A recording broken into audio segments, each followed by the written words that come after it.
Introducing Zaxby's new chicken finger tacos. One with pico and creamy chipotle ranch, and the other with bacon and avocado ranch.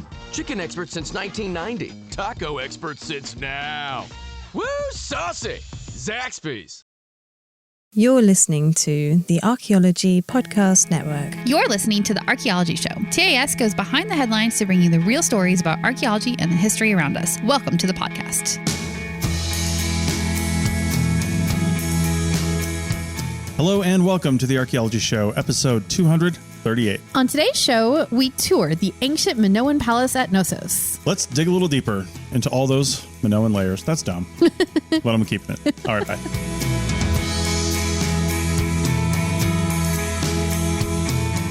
Welcome to the show, everyone. How's it going? Good. Yeah. Yeah.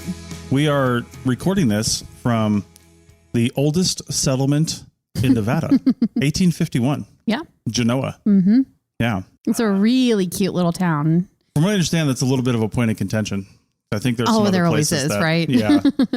But and what defines archaeologically, like what defines settlement? Mm-hmm. You know what I mean? Like people were coming through here before then, and they probably stayed a few weeks, if not a few months while they were coming through. Mm-hmm. But like that I think is the oldest one that is still inhabited, like still occupied, and continuously inhabited. Mm-hmm. Like when is Virginia City? It's got to be pretty close, right?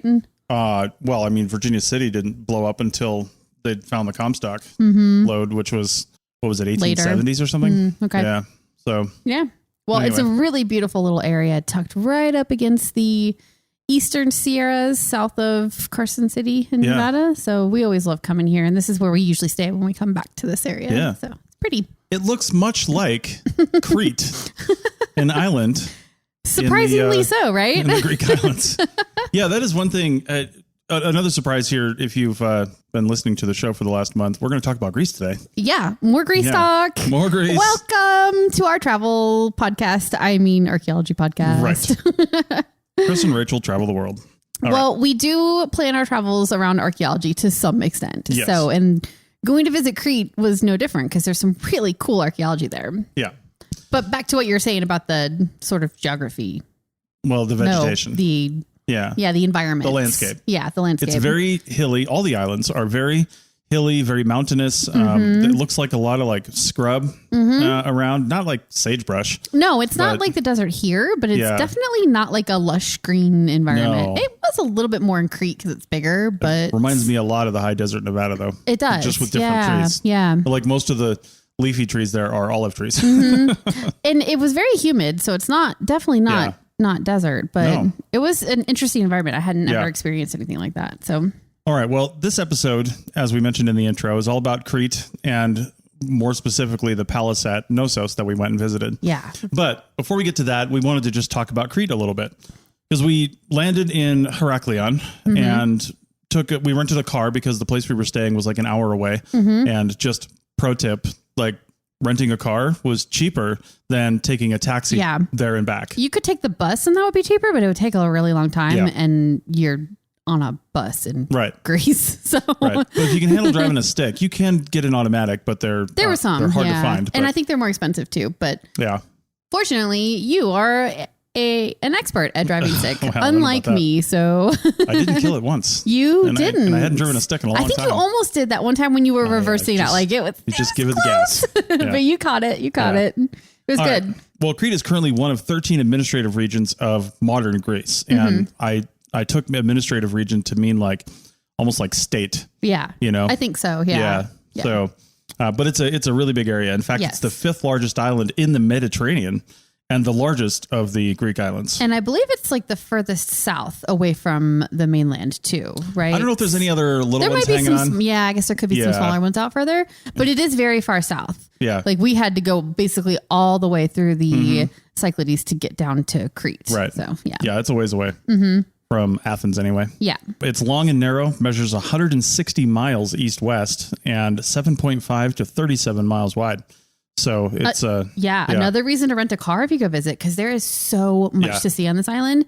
We didn't get to see a lot of it, which we'll probably chat about why in a little bit, but having a car will get you to all the places without having to rely on public transport or like one of those tours where they pack you into buses or Jeeps or whatever. So car was definitely the way to go. Yeah. The latest census data I found, just to give you an idea how many people are there, in 2011, there was about 623,000 people living on just Crete. So a big population there. There's a number of big cities, and it's just, a lot of people crammed in there. Yep. It's, as we said, very mountainous, with the highest, and this shocked me, being 8,085 foot Edie Mountain. Yeah. Yeah. And It's so tall. Yeah. We've got mountains next to us that are about that height, I right? know. Like, that's crazy. No, they're a little taller, but not a lot. The White Mountains to the west of that hit about 8,045 feet.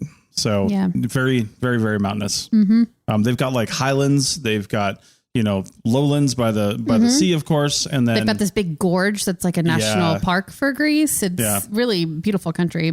People from Crete are actually called Cretans, which I didn't know was, something. Yeah. So I don't know the etymology check your of that use word. of that word, probably. Right. At least think about it before you use it. I'm guessing the negative connotation for the word Cretans probably came from the Venetians. Or the Romans. Apart from, no. All right. So here's another interesting tidbit about Crete. Some of the earliest evidence of people actually living on Crete date to about 130,000 years ago through stone tool evidence. That's amazing. That's such a long history. If you look like an undersea topographic map, you'll notice that, Crete, you could probably walk to it during several of the ice ages that happened between 130,000 years ago and now, because, when all the water was taken up by ice caps, the Mediterranean dropped in elevation too. And when you look at it, I mean, it's like Sicily, Crete, all that stuff is kind of on a little shelf right there. Yeah. And I think actually between Sicily and Crete, though, it gets a little deep. And then to the east of Crete, it gets super deep. But then you could practically walk to Africa too if it was shallow enough. Right. It's just, it's crazy how topographically interesting the Mediterranean is, but also, the fact that people got there at least 130,000 years ago. And that they could walk there rather than having to navigate water, potentially, anyway. Well, and the other thing is, too, like, especially in times of really low water in the Mediterranean, there would have been a lot more islands, right? Like, there's hundreds of islands now, including the small uninhabited ones, but you probably could have just island hopped, That's a your really way down. good point. So, Yeah. Yep. Real human settlement didn't really begin until about 6,500 BCE, according to the archaeological evidence. By 3000 BCE, the Minoan civilization was starting. We'll talk about that in another segment. And this was during Crete's early Bronze Age. Yeah. We'll have more on that in the second segment, but yeah. By 2000 BCE, the Minoans were building palaces like the one at Knossos that we're going to talk about. The Minoans reached their peak in about the 16th century BCE and were trading all across the Eastern Mediterranean. Yep. Yeah, pretty far reaching. By about 1500 BCE, the Mycenaeans, they're Greek mainlanders, assumed influence over Minoan civilization. They also introduced a form of writing called Linear B, which we've actually talked about on this show before, I'm pretty sure. Yeah, I think we have. Yeah. And because it's not been deciphered yet. So part of the reason why we don't know a whole lot about Minoan civilization is because we just can't read their writing. Yeah. So maybe if we could get that deciphered, we would know more about what happened, because these palaces that we're going to talk about, they went through a lot of phases in construction and destruction and blah, blah, blah. And if we could read, some of their inscriptions, maybe we would have a better idea of what was going down at that time. So yeah, right now we're just making assumptions though. Yeah. It's amazing how much nature can influence the course of world history too. Right. Because if the 1450 BCE earthquake hadn't happened, which destroyed the palace at Knossos and a number of other places on Crete, if that hadn't happened, then they probably would have retained power. Yeah. Right. The Mycenaeans were there, but they weren't controlling yet, right. Or they were dominant. Yeah. They were. Yeah. It wasn't until that earthquake that the Minoans, they just couldn't handle it administratively, and the Mycenaeans officially took power. And their power lasted until about the 1200 BCE, the start of the Iron Age in that area. Yep. So, and then around then, the Dorians, other Greeks, brought over some really cool columns and began to... Wait, really? Is that where those come from? I'm pretty sure that's where Doric columns come from. Okay, yeah. Don't take me that. Please don't write.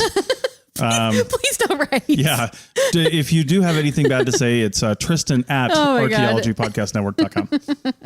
All right. So Anyway, they moved in and began taking over a little bit. And during the heyday of Athens in the 5th century BCE, Crete basically fascinated the Greeks as a source of myths, legends, and laws. So they were kind of all over it. This would be King Minos, the Minotaur, like that whole thing. All the famous stuff.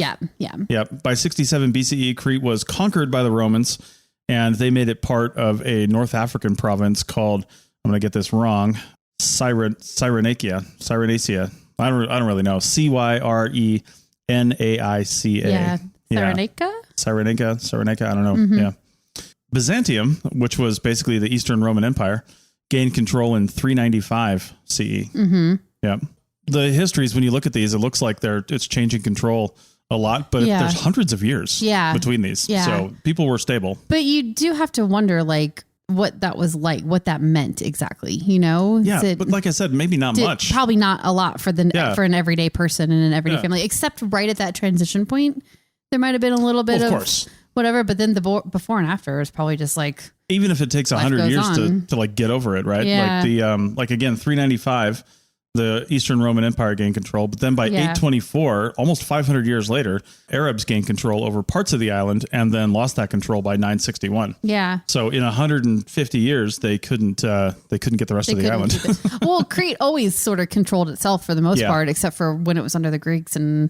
But I think that's why it kept jumping from group to group, is because it's separated, you know, by being an island. And I think it just, you know, kind of maintained its independence. The Cretan people, it does say in several of the sources that I looked at, they never abandoned their language, their culture, their religion through all the changes. They were just like, okay, so hi guys, you're here now. Yeah. We're still Cretans. We're still Cretans. Yeah. You do you, but. Right. Exactly. Yeah. In the aftermath of the Fourth Crusade, Crusaders sold Crete to Venice in 1204. The Venetians again. I mean, I knew we were going to talk about them, but it still blows my mind. Those guys were all over the Mediterranean. I know. Yeah. After one of the longest sieges in history, the Ottoman Turks, already in control of parts of Crete, took the city of Candia, now called Heraclio, the capital, from the Venetians in 1669. The Turks were then expelled in turn in 1898 by Greece. Okay. And then mainland Greece, basically. Mainland Greece, yeah. And then the island remained autonomous until it united with Greece in 1913. And it's been there ever since. Yep. Yeah. So on the other side of the break, and for the next two segments, we are going to talk about the palace at Knossos, which was the birthplace of the Minoan civilization, and a really kind of the shining star of archaeology on that island. Yeah. So we'll talk about that on the other side of the break. Back in a minute. Shop Plato's Closet tax-free August 2nd through 4th for back-to-school styles. We sell the trendy, gently used styles you need to make a difference in the world and in your wallet for back-to-school shopping. Save up to 70% off regular retail prices by choosing recycled styles. Save even more when you shop tax-free this weekend. Make a change that others can respect and repeat. Shop Plato's Closet in North Charleston and West Ashley this year for your back-to-school looks. Plato's Closet, located in West Ashley on Sam Rittenberg Boulevard and North Charleston on Rivers Avenue. Back-to-school savings are officially in session at Tanger Outlets. Shop the latest school styles with an extra 25% off during Tanger Style, our biggest sale of the season, now through August 25th. Plan your trip at tanger.com. Welcome back to episode 238 of the Grecian Archaeology Show. And the Cretan Archaeology Show. Cretan. Yeah. So, yeah, we took we did a self-guided tour. First off, there was I think it was promoted on their website when we got the tickets, but this app you can download called Clio Tours. Clio Muse. Yeah. Yeah. They have essentially tours that seem like they were recorded by individual people. And I think it's a way for them to actually have kind of a side hustle and make some money, because people put these tours together and then basically sell them, or I don't know, rent them to Clio Muse. Yeah. And then we paid, I think, $4.99. Yeah, it was very reasonable, and we shared it because we were listening together. Yeah. So, yeah. Yeah. So, and it was decent. The only thing I would say about some of those tours is, you know, if you really want to know about an area, then use one of those tours. If you just want to kind of go through and read the signboards, you can probably do it in half the time if you're under the gun for time and you're doing other stuff. You could. I find it confusing sometimes, because you walk into a place and you're like, which way do I go? There's this direction and that direction. And when you're in a country where English isn't the primary language too, like obviously everything was in English and Greek there, but I don't know. It's just nice to have that direction and right. Because not only is it information, but they're like, okay, so go up to this statue, turn right, go down the stairs, and then stop right there. Yeah. Yeah. And for the most part, that was pretty straightforward. So. Yeah. So that made it nice. But sometimes like people were moving on and we're just like standing there for 20 minutes listening to these things about, and a lot of times it was about nothing we were even looking at. It was just, they took this opportunity to talk about, food at the palace. Yeah. Yeah. Which was still really cool. So I enjoyed it. But all right. So let's learn a little about Knossos. Yeah. So Knossos was first settled around 7000 BCE, kind of like what you were saying before with the whole history of Greece. This is one of the first places that had an actual like human settlement. This one was the oldest known settlement on the island. This is the pre-pottery Neolithic time period. And they did find the remains of a small settlement in this area. And it's in the same place that eventually became the central court of the palace. So clearly this place had some kind of significance to these people because it, they kept going back to the same area millennia after millennia, Right. Now that settlement basically continued to grow in that area for the next several thousand years. And there was somewhere between 200 and 600 people living there in the early Neolithic era from 6000 to 5000 BCE. And of course it keeps growing as you would expect it would, right? Yeah. The residents lived in what were like probably 1 or 2 room square houses made of mud brick walls. Very, very simple and small living at that time period. Yeah. By about 4000 BCE, that number grew to 500 to 1000 people. And in this period, the structures remained mostly the same as they were earlier, except they tended to be larger. I mean, there's more people. Yeah. And had a central hearth in the middle of the main room. Yeah. Yeah. I think they added timber into those structures as well. So you'd see some timber framing going on. There was an 1,100 square foot great house that was found under the remains of the palace. Crazy. So it's much bigger than the sort of residential homes that they found were. So they think that it was some kind of like communal space, sort of similar to what the palaces would become later on, a precursor to that, basically. Yeah. So again, this same spot, very important to this group of people because they kept coming back to it. And I mean, just like looking at it from our perspective, I didn't see anything about that particular area that would make it seem so particularly special. I don't know. I don't know why they would have kept going back over and over and over again for thousands of years, I mean, it was a hilltop, I guess, but there's lots of hills. So it was a hilltop. It wasn't even that close to the sea. No. It was inland for sure. Yeah, it was inland. I don't know if there was a creek or a spring or something going through there. I can't remember. There was a water source nearby. Yeah. So maybe that was it. I don't know. But I mean, it's a pretty area, but it's just interesting that they maintain that connection throughout the generations and the different cultures as it transitioned and developed. So yeah, because even today, I mean, there's like a small town. The town of Knossos is there. Yeah. It's a town. Yeah. But it's like a little touristy town and not very big. And there's only a few shops. Yeah. And and you kind of just like happen upon that as you come out of Heraklion. Yeah. It's like a suburb of Heraklion, basically. Although I don't know if suburb's the right word because they don't really have suburbs like we think of them. But they do kind of. Definitely, a smaller town outside of the city. Yeah. So, yeah. Anyway, they were making their own suburbs back in 4000 to 3000 BCE as the population increased greatly in size over that time. I mean, we're talking, again, we kind of gloss over these numbers. It's like thousands of years. 1,000 years. Yeah. I mean, if we were to, somebody described, the time between 1000 and 2000 AD or CE as, they grew greatly in size. Like, that's such a weird thing to say. It is. Yeah. We went from millions to billions. Yeah. I mean, that's huge. Well, the population definitely like expanded into the thousands at that point, which is probably why they started this whole palace construction thing. So there's several phases of palaces that happened in this area. Again, they just wanted to be in the same spot. So they kept building in the same area. Yeah. And the first one was built sometime after 2000 BCE. And it was just like their central palace. It was a hub of political and religious activity.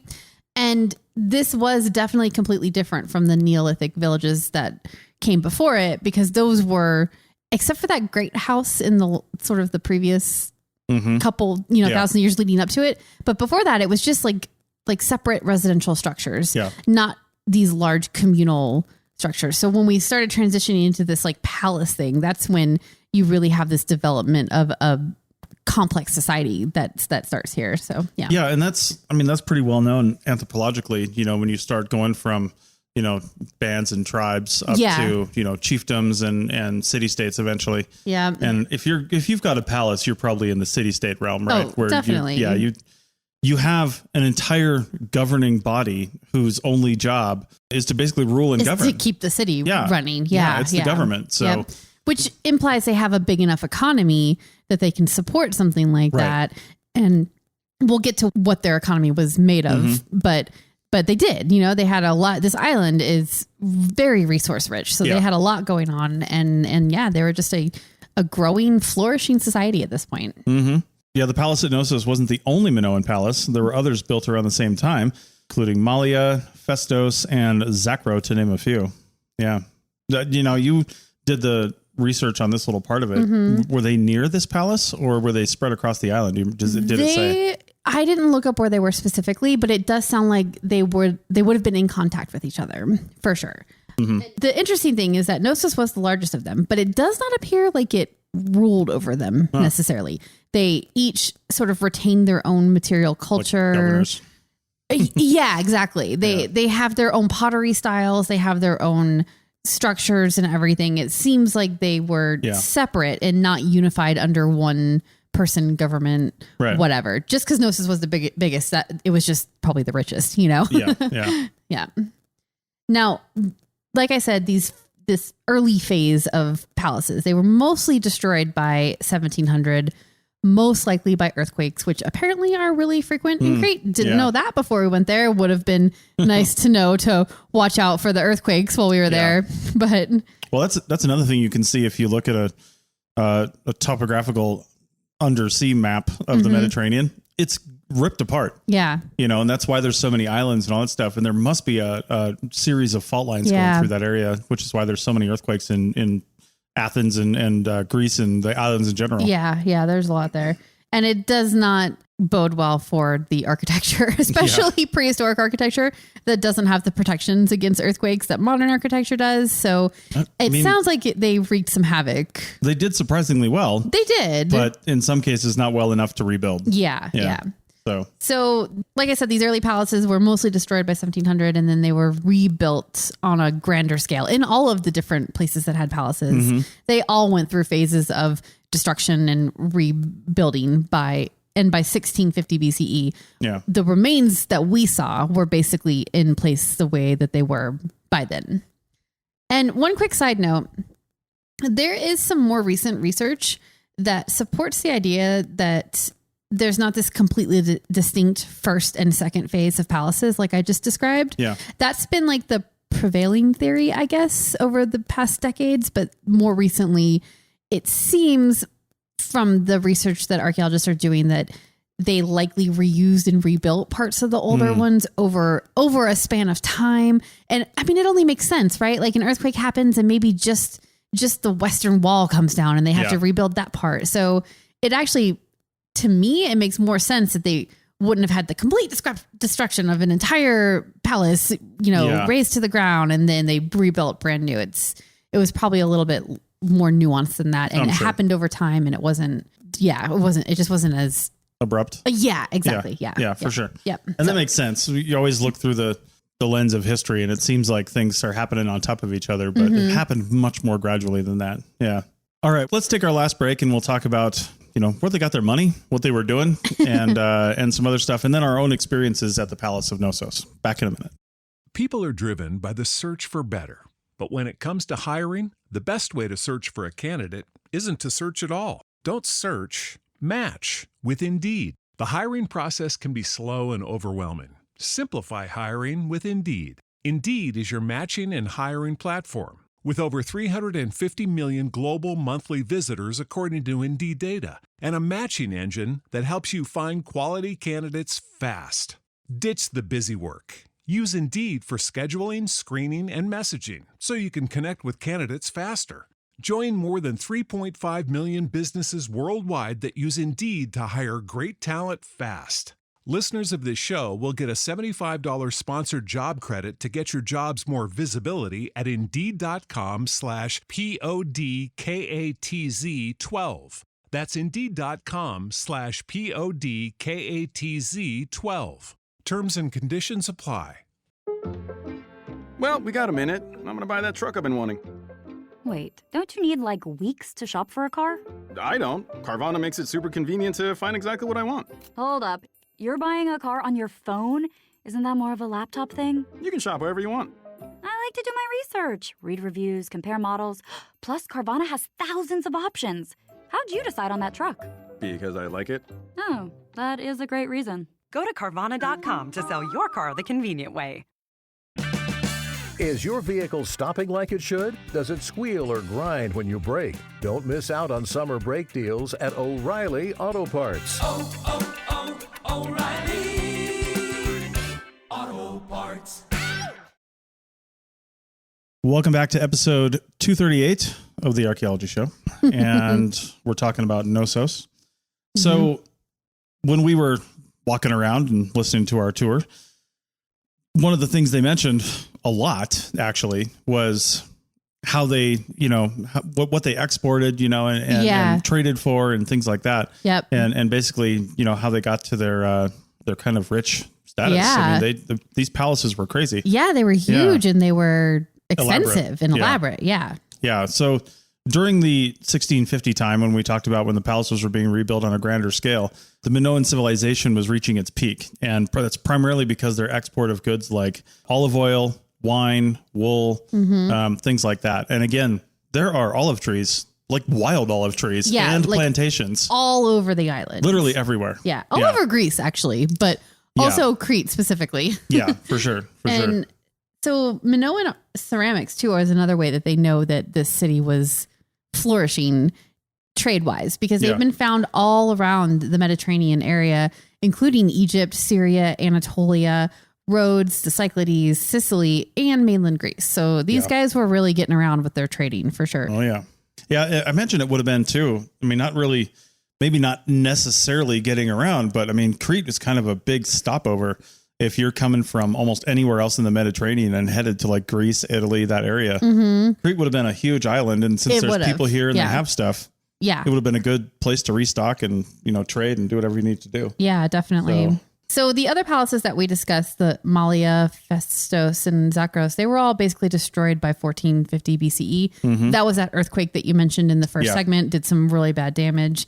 Knossos was able to continue on for another 100 years after that. But in 1350 BCE, there was a fire and it basically just ravaged the structure, and it was done at that point. In fact, didn't we see evidence of fire on some of the walls and stuff when we were there? I think we might have. I thought we did. Yeah, we might have. Well, what happened is the upper floors collapsed onto the lower floors, and that just caused really extensive damage. And, you and I talk a lot about like, why these monumental structures and architecture, why do people walk away from that? Yeah. This seems like a really good reason to walk away, because when there's a fire that does this much destruction, like I can totally see how people are like, just can't do it. Can't go back to it. It's not worth it. And I could see that. But the other thing I don't get really is like, okay, then where did the government go? Right. Because this was maybe, this was starting to collapse the Minoan civilization, and the Mycenaeans were taking over. But I mean, they had to take over from somewhere. Where are the Mycenaean palaces? Right. And we just didn't research that. So I know they're there. Yeah. And I kind of looked into that a little bit, and it definitely, it's a transition point. So when that fire happened and there was no center of power for the Minoans anymore, not physically anyway, the people were obviously still there, and also we don't know if this fire was natural or on purpose. We don't know what the source of it was. So just keep that in the back of your mind. It could have been that the Greeks forced their hand by, we don't know, but it does seem like that the last 100 years before it finally was destroyed by the fire, that the people of Knossos were heavily influenced by the Greek. They switched over to the Greek language. The architectural styles were influenced by the Mycenaean styles. So the Greeks are having a huge influence at this point. And maybe it was just like this natural thing. Like, okay, well, the palace is gone, whatever, hands up. We're just moving on to Greek life at that point. Right. So whatever happened, it was abandoned. So, yeah. All right. So here's the mic drop moment. We don't actually know what the Minoans were called. No, isn't that Right. crazy? Right? Yeah. And that's fascinating to me because I've heard of, I didn't really know much about the Minoans. I've heard the word lots of times. Yeah. You can't see anything about Greek history without hearing about the Minoans, right? Yeah. I didn't know that they were basically older than the Greeks, though. Like, Yeah. they came first, for sure. Yeah. Which is crazy, you know? So back in the 1800s, Sir Arthur Evans, a British archaeologist, was excavating the palace, basically, excavating the area there. And he came to believe that it was the palace of King Minos. And that's where he gave the name Minoans, is after King Minos. And King Minos wasn't even close to the start of the Minoan civilization. It's just what he named it. It's just, he thought that the palace seemed a little bit like a labyrinth. And the myth, the King Minos myth with the Minotaur and all that. Yeah. I don't know that myth off the top of my head, but I know that there was a Minotaur that was in a labyrinth, and I think Theseus had to defeat him or whatever. And that's all I really know about it. But he thought it kind of seemed like that because the way it was structured, there's like this central court area and you could access it from all four directions, but you would end up going through this almost like, not tunnel, but you would go through a building to get into the central court area. And to him, it kind of seemed like going into a labyrinth kind of a thing. And that's why he named it that. So that's where it comes from. And we don't really know what these people called themselves. So yeah. So some of our experiences, just taking a look at the area, they kind of lead you in past a couple of statues. One of them is Evans. I can't remember who the other guy was. Another archaeologist who did a lot of work on the site. Yeah. Yeah. And they talk about some of the older things there, which was these big circular like pits. cisterns. Yeah. Cisterns that were up kind of in the front of the site there. And kind of a big courtyard area too. Yeah. Yeah. And that was probably from the first palace, which is funny. And this is why it's actually kind of nice to do a little research ahead of time, which we didn't do before we went. But after doing the research for this show, now I learned about the first phase and the second phase of the palaces. And knowing that compared with what we saw, it actually does make sense. Like some of the lower walls that we saw and some of that first stuff was probably part of the first phase of the palace. And then the bigger stuff, the structures that are still standing, some of them, those are part of the later phase. Yeah. Oh, and another interesting thing too, the first phase, apparently they just weren't as sophisticated with their building methods at that time. So they actually had thicker walls and sort of a blockier structure. Yeah. It just wasn't as refined, I think. And they did paint them because everything was brightly colored in ancient times. All these white, gray, pale walls that you see, the paint is just washed off of them. They brightly painted everything, and the Palace at Knossos was no different. But the first phase was like painted colors, but the second phase really brought in the beautiful murals and paintings and stuff, and the relief images and stuff like that. That all came in with the second phase, and some of that, though, what we saw at the palace was not original because they can't leave that stuff out in the elements. It would be ruined. Most of it had been taken down and taken to the Heracleon Museum, which we didn't get to go see, unfortunately. But we saw the reproductions of them, so you really get the idea of what they look like. And they're brightly colored and beautiful, and give this beautiful example of what people in the Minoan times look like and what their style was, what they dressed like, that kind of thing. Some of my big takeaways of the palace were really some of the heavy construction that's still there, right? Yeah. Like stairs and some of the walls and some of the areas. Like there's this one part where you're kind of standing out over this ledge and you can look down at this elaborate staircase that goes down like 3 floors, and from where you're standing up high. And it just, I could imagine it just, kind of whitewashed and, color, like you said, and just being this really impressive place, as far as a palace goes, and impressing visitors and people that came to, talk to the king, I guess.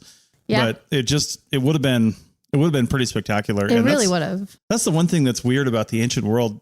And in the next episode, we're going to have another Greece episode because we went to the Parthenon. I swear it's the last Greece episode, but it's one. Like the not the best of it because it was all amazing. Yeah. But it is the most iconic. Yeah. But the thing is, it's like when you watch, a history program or something like that, everything's in black and white.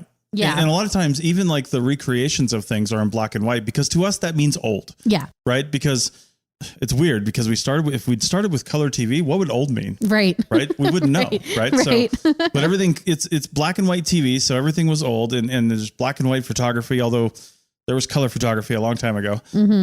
But the point is, the ancient world kind of is black and white, except it's more brown and gray, right? Because all the paint's gone. Because that's what we have. That's all we have left. Yeah. It's just crazy to me how colorful some of that stuff really, really was when you can do some of the analysis and you can find some of those little bits of pigment that might be left. And you're like, holy crap, this whole thing was blue. Yeah. You know, like who knew? It's amazing. And it makes you realize that life was like so vibrant in ancient times, just as vibrant as it is today in different ways, obviously, but still so vibrant. Yeah. Like, I think some of my favorite things that we saw were the painting reproductions and oh my gosh, these people had style, right? Yeah. Like I love seeing the ancient hairstyles and the clothes and stuff that they're wearing too, but mostly the hairstyles because they're just so elaborate. Like there are these ladies on this one painting reproduction and they just have like all these beads throughout their hair and these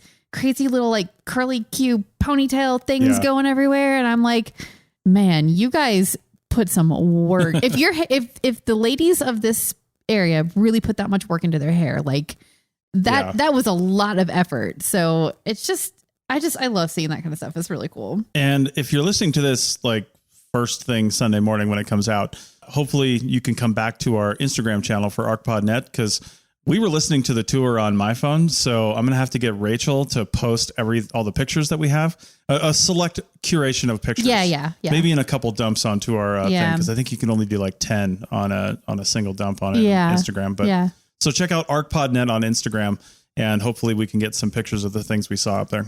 So we do have to go back to Mr.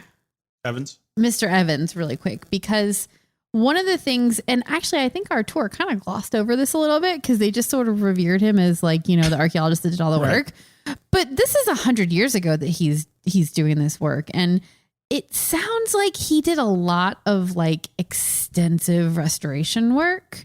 And it was a little controversial because it was sort of like filling in the blanks with what he thought would go there and not necessarily what there was evidence for what was there or not there or whatever. So there's a lot of imagination, I guess, behind his restoration. So when you're looking at it, you kind of have to take that with a grain of salt and try to get a tour that does explain the differences between what was there originally and what was restored by him. And I think they're taking steps now to like make sure that it's restored in a way that fits with the ancient, what we have evidence for from ancient times. Right. For sure. But such a cool place to visit though, right? It was really neat. And the tour was somewhat penned in on the palace grounds, but if you look outside the ropes and things like that, there's ruins just like all over out there. Yeah, totally. Just in the area of the park. And I'd be interested to see how far out that extended because, I mean, not everybody lived in the palace, but was it a typical like medieval town like you would think of where you've got like the palace in the middle and a whole bunch of stuff around the edges? Yeah. Yeah, from what I was reading, it sounds like that was how it was. And they also note this wasn't medieval. I just used that as an example. No, but that city center that was like the hub. In this case, it was a palace, and and the entryway too would have been really like just really imposing and like you know you're marching into this tunnel almost, and then into this central court area, and then there's all these levels too. You don't see a lot of like architecture with levels in the ancient world. I mean, I know that's not true. I take that back completely. You definitely do see that, but this is just on a really big scale. And there were like royal apartments and stuff in there. And, you know, those are the things that collapsed during the fire. So they're sort of making archaeological judgments based on what they can find from the remains, of course. But yeah, we definitely know there were several levels and we could see it too. Like we could look down into it. Oh, and there's those huge storage jars too. That was the other thing is this was a place where, cause like we talked about the olive oil and the wool and the other things that they were exporting, they would store them in these gigantic jars basically, which we'll put a picture of that on social media too. So you can see it. But yeah, it was just this hub of everything for the people who lived in this area. It's really, really cool.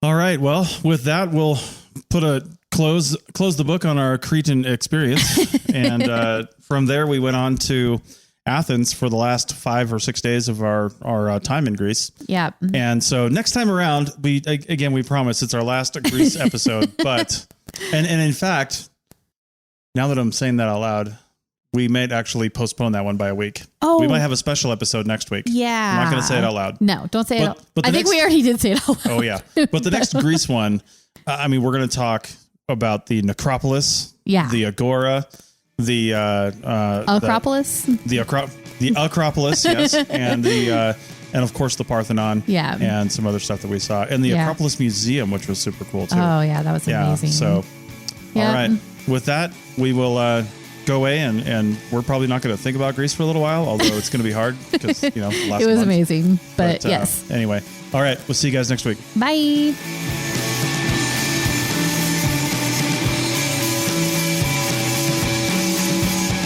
Thanks for listening to The Archaeology Show. Feel free to comment and view the show notes on the website at www.archpodnet.com. Find us on Facebook, Instagram, and Twitter at ArchPodNet. Music for this show is called I Wish You Would Look from the band Sea Hero. Again, thanks for listening and have an awesome day.